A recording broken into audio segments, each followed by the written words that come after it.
Hello పిల్లలు, ఈరోజు మనం ఏరికో అనే ఒక పాత పట్టణంలో జరిగిన ఒక సూపర్ స్టోరీ గురించి తెలుసుకోబోతున్నాం. ఓకే, ఇంకెందుకు ఆలస్యం, ఈ కథలోకి దూకేద్దాం. ఇది మామూలు కథ కాదు సుమా, ఒకరి లైఫ్ ఎలా 100% మారిపోయిందో చెప్పే ఒక అద్భుతమైన జర్నీ. ఒక్కసారి ఊహించుకుందాం, మనం ఒక పెద్ద జాతరకు వెళ్ళాం. అక్కడేదో మ్యాజిక్ జరుగుతోంది. కానీ ముందు ఎత్తైన వాళ్ళు నిలబడిపోయారు. అప్పుడు మనకు ఏమీ కనిపించదు కదా. అరేరే, ఎంత కోపం విసుగొస్తుందో కదా. అచ్చం ఇలాంటి ప్రాబ్లమే మన కథలోని ఆ మెయిన్ పర్సన్కి కూడా వచ్చింది. ఆ వ్యక్తి పేరే జక్కయ్య. ఆయన దగ్గర బోలెడంత డబ్బుండేది, పెద్ద ధనవంతుడు.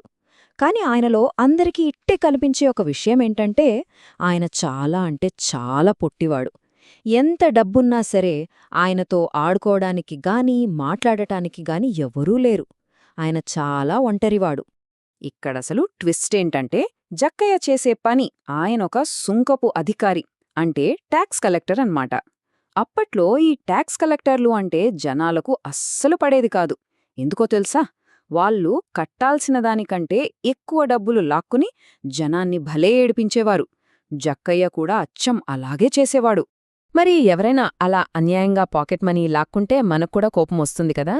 అందుకే ఆ ఊర్లో ఎవ్వరికీ జక్కయ్య అంటే అస్సలిష్టం ఉండేది కాదు. అతనికి ఒక్కడంటే ఒక్క ఫ్రెండ్ కూడా లేడు. పాపం, జక్కయ్య దగ్గర సంచులకి సంచులు డబ్బులున్నా ఆయనకు ఒక్క స్మైల్ ఇచ్చేవాళ్లు కూడా ఎవరూ లేరు. అయితే ఒకరోజు ఆ ఊర్లో ఒక్కటే సందడి. అందరూ అటు ఇటు పరుగులు తీస్తున్నారు. ఎందుకో తెలుసా? అద్భుతాలు చేసే యేసయ్య వాళ్ల ఊరైన ఎరికోకు వస్తున్నారు. యేసయ్య గురించి విన్నవాళ్లంతా ఒక్కసారైనా ఆయనను చూడాలని ఎంతో ఆశపడ్డారు. మన జక్కయ్యకు కూడా యేసయ్యను చూడాలని చాలా ఆశ పుట్టింది. కాని ఇక్కడే ఒక పెద్ద ప్రాబ్లం. ఫస్ట్, అతను చాలా పొట్టివాడు. సెకండ్, అక్కడ జనం ఇసుక వేస్తే రాలనంతగా ఉన్నారు. థర్డ్, ముందున్న పొడవైన వాళ్లు జక్కయ్యను అస్సలు ముందుకు రానివ్వలేదు, దారివ్వనే లేదు. అబ్బా, ఎంత ఫ్రస్ట్రేటింగ్ కదా. మరిప్పుడు పొట్టిగా ఉన్న జక్కయ్య ఏం చెయ్యాలి? అంత పెద్ద గుంపును నెట్టుకుని ముందుకు వెళ్ళలేడు.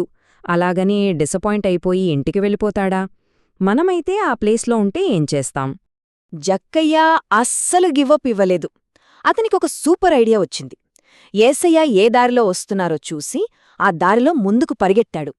అక్కడ ఒక పెద్ద మేడి చెట్టు, అంటే సిక్కమోర్ ట్రీ కనిపించింది. ఇంకేం, ఎవ్వరూ ఆపకుండా టకాటకా చెట్టుపైకి ఎక్కేశాడు. పిల్లలు, ఇప్పుడు మనం కూడా జక్కయ్యలాగే చేద్దామా? అంతా మనం ఉన్న చోటే కిందకు వంగుదాం. ఎందుకంటే జక్కయ్య చాలా పొట్టివాడు కదా. ఇప్పుడు చేతులు పైకి చాచి చెట్టు ఎక్కుతున్నట్లుగా యాక్షన్ చేద్దాం. పైకెక్కండి. ఇప్పుడు మన 2 చేతులను కళ్ల దగ్గర బైనాక్యులర్స్ లాగా పెట్టుకుని కిందికి చూద్దాం. అక్కడ యేసయ్య వస్తున్నారు. జక్కయ్య చెట్టు పైనుంచి చూస్తున్నాడు. ఇక్కడే ఒక పెద్ద మిరాకిల్ జరిగింది. ఎంతోమంది జనం ఆయన చుట్టూ ఉన్నా యేసయ్య నడుచుకుంటూ వచ్చి ఎక్కడా ఆగకుండా సరిగ్గా జక్కయ్య ఉన్న మేడి చెట్టు కిందనే ఆగిపోయారు. ఆగి ఒక్కసారిగా తలపైకెత్తి చెట్టుమీద ఉన్న జక్కయ్య వైపు చూశారు. యేసయ్య ఎంతో చిరునవ్వుతో, జక్కయ్య, త్వరగా దిగు, ఈరోజునే నీంట్లోనే భోజనం చేయాలి, నీంట్లోనే ఉండాలి అని పిలిచారు.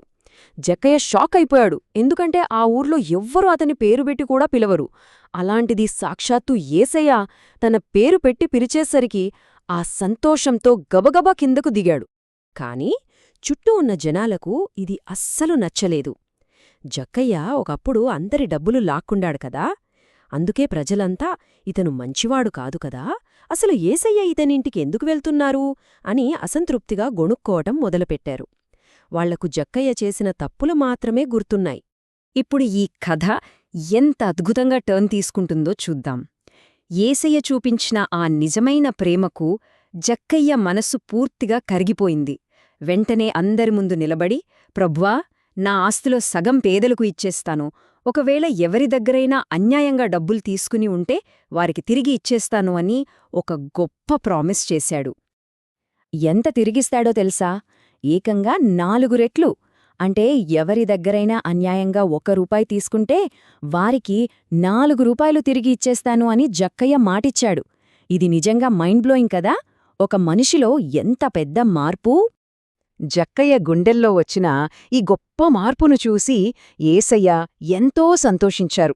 ఈరోజు ఈ ఇంటికి రక్షణ వచ్చింది అని అందరి ముందు ఎంతో ఆనందంగా ప్రకటించారు. ఒకప్పుడు చెడ్డ పనులు చేసిన వ్యక్తి హృదయం ఇప్పుడు పూర్తిగా ప్రేమతో నిండిపోయింది. ఈ మొత్తం కథలో మనకు క్లియర్గా అర్థమయ్యేది ఏంటంటే, ఏసయ్యను కలవకముందు జక్కయ్య ఎలా ఉండేవాడో, కలిశాక ఎలా మారాడో మనకు స్పష్టంగా తెలుస్తోంది కదా. ముందు ఒంటరివాడు, డబ్బు కోసం ఆశపడేవాడు. కాని ఆ ప్రేమను పొందాక సంతోషంగా ఉన్నాడు. తనకున్నదంతా ఇతరులతో పంచుకునేంత మంచివాడిగా మారిపోయాడు. ఇక్కడ మనం మర్చిపోకూడని పాయింట్ ఒకటే.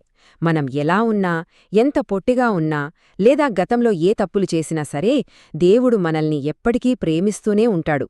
ఆ స్వచ్ఛమైన ప్రేమ మనలోని చెడు అలవాట్లను మాయం చేసి మంచివారిగా మార్చేస్తుంది. మరి చివరగా మనందరం ఆలోచించాల్సిన ఒక ప్రశ్న.